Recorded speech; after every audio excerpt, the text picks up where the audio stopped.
ఓ కుమారుడు తన తల్లిని తీసుకుని ఓ రెస్టారెంట్కు వెళ్ళాడు. తల్లి చాలా వృద్ధురాలు. భోజనాన్ని ఆర్డర్ చేశాడు. భోజనం వచ్చింది.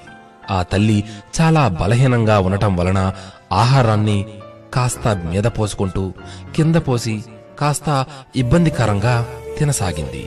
చుట్టుపక్కల వారు ఆమె తింటున్న తీరును చూసి గుసగుసలాడుకోసాగారు.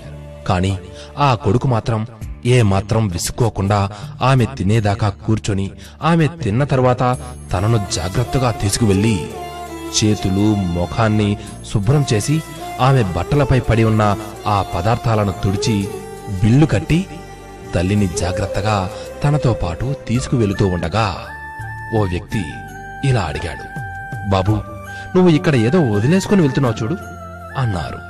ఆ అబ్బాయి వెనక్కి తిరిగి చూసుకొని, నేనేమీ వదిలి వెళ్లడం లేదే అన్నాడు. అప్పుడు ఆ వ్యక్తి, నీవు ఎంత విలువైన విషయాన్ని ఇక్కడ మా అందరి కోసం వదిలి వెళుతున్నావు నాయనా. ప్రతి ఒక్కరూ నీలానే తన తల్లిదండ్రులను చూసుకోవాలి.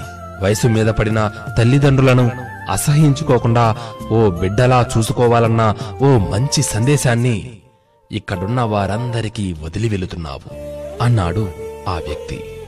ఆ కొడుకు నవ్వుతూ అమ్మ నుదుటిని ముద్దాడుతూ భుజాల మీద చెయ్యి వేసి తల్లిని తీసుకెళ్లాడు. తల్లిదండ్రులను పసిపిల్లల్లా కాపాడుకోవాలి. ముసలితనంలో వారిని అతి జాగ్రత్తగా చూసుకోగలిగిన వారే నిజమైన బిడ్డలు కదా. ఏమంటారు? ఎన్ని జన్మలెత్తితే తల్లిదండ్రుల రుణం తీర్చుకోగలం చెప్పండి? నాస్తి మాతృ సమం దైవం, నాస్తి మాతృ సమః పూజ్యో, నాస్తి మాతృ సమో బంధు, నాస్తి మాతృ సమో గురుః. అంటే అమ్మతో సమానమైన పూజ్యులు గాని దైవం గాని లేరు. తల్లిని మించిన బంధువులు గాని గురువులు గాని లేరు. ఆకలేసినా, ఆనందం వేసినా, దిగులేసినా, దుఃఖం ముంచుకొచ్చినా ఆ సందర్భంలో పిల్లలకైనా పిల్లలను కన్న తల్లిదండ్రులకైనా గుర్తుకొచ్చేది అమ్మ.